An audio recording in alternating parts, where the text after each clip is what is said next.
of us. This day is real. Distribution process in Minnesota could happen sooner than you might think. I'm KIMT News 3's Jessica Bringy, live with Governor Walz's plan. Pfizer's COVID-19 vaccine gets the green light from the FDA. We're diving into the new briefing document detailing just how effective the vaccine is.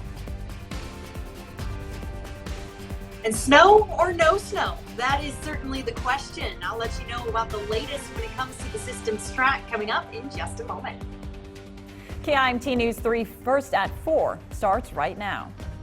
This is KIMT News 3 First at 4. The latest local coronavirus news coverage starts right now.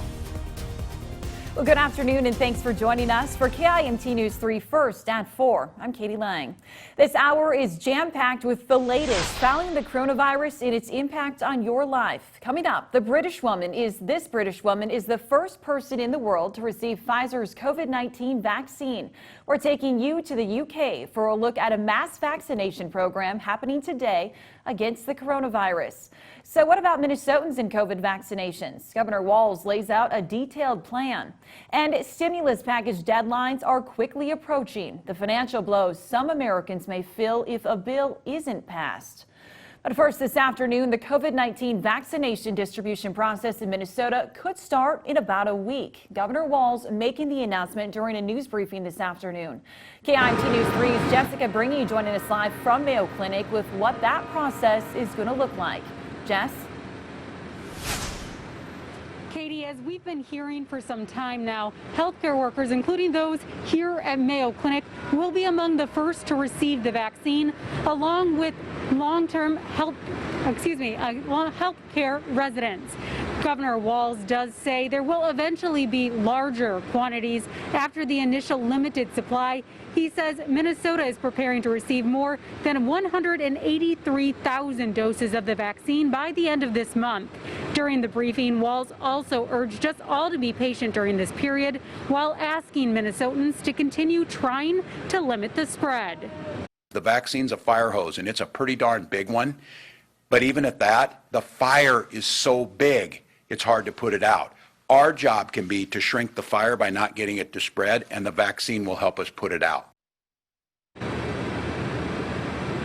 Walz also says that the first shipment of the vaccine is expected by the end of next week, and it should produce 46,800 vaccines. Live in Rochester, Jessica Bringy, KIMT News 3. Thanks, Jess. Walz says experts are predicting 160,000 more deaths before enough people are vaccinated if the virus continues to rapidly spread.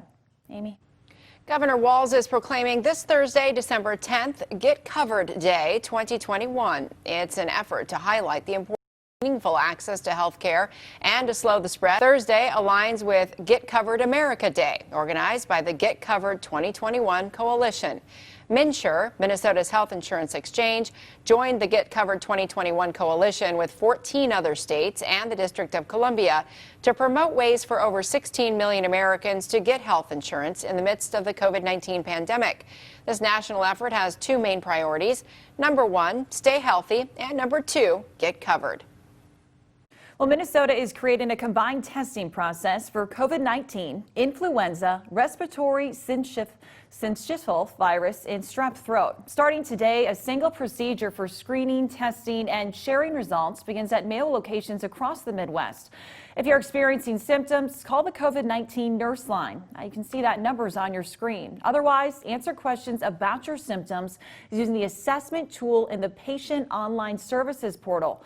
Mayo Clinic will then determine what tests you need based on your symptoms, direct you to a local testing site if you meet criteria, and provide instructions for scheduling your test. More than one specimen may be collected at the test site if more than one site is needed. Now, those specimens will then be sent to a Mayo Clinic lab with results expected in about 24 to 72 hours. If you're positive for any of the illnesses, you'll be advised about those next steps. The U.S. Food and Drug Administration confirms safety data and efficacy of Pfizer's COVID-19 vaccine. An FDA advisory committee will next consider the vaccine for emergency use authorization in the United States. The group released a new briefing document ahead of Thursday's meeting. It confirms that the vaccine's efficacy against COVID-19 is 95%, which Pfizer had previously reported. The proposed dosing regimen is 2 doses, 21 days apart. However, the document also notes the vaccine appears to provide some protection against the virus following just 1 dose.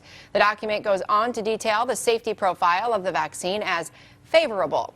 It notes the most common adverse reactions are reactions at the injection site, fatigue, headache, muscle pain, chills, joint pain, and fever. Let's switch gears now. KIMT Storm Team 3 meteorologist Sarah Knox joins us now for a check on the weather. Sarah, I saw a little bit of sunshine today, still a little chilly, but what are you tracking as we head further into the week?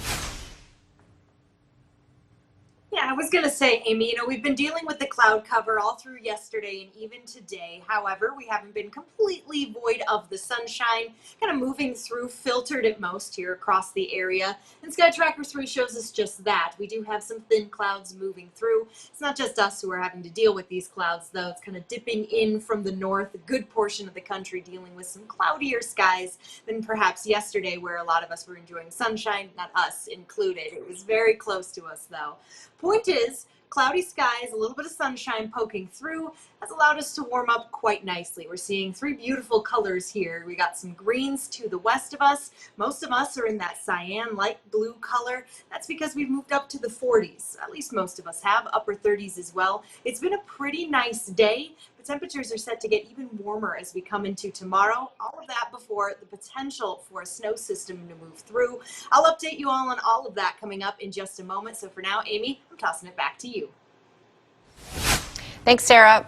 Breaking news, fire officials announced an Albert Lee blaze that destroyed a warehouse and damaged around a dozen nearby homes involved human interaction.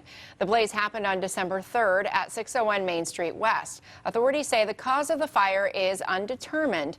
The facility had no power, gas, or utilities of any kind, so human interaction was involved, is what they are saying. The damage was significant enough that it could not be determined if that human interaction was accidental or intentional.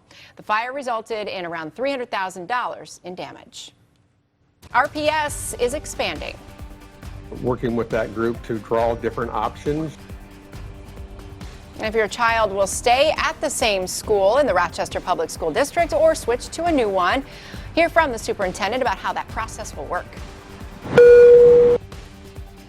Beeping medical equipment fills the rooms of this Minnesota ICU. We're taking you inside this hospital for a look at efforts to deathly ill coronavirus patients. And a warning for restaurants across the country, the Restaurant Association's plea to Congress next. Latest local coronavirus coverage continues on KIMT News 3, first at 4. Your local news with KIMT News 3's Amy Fleming and Katie Lang. Tracking storms with Storm Team 3 Chief Meteorologist Aaron White. This is KIMT News 3. More local news that is happening now from your community. We are coverage you can count on.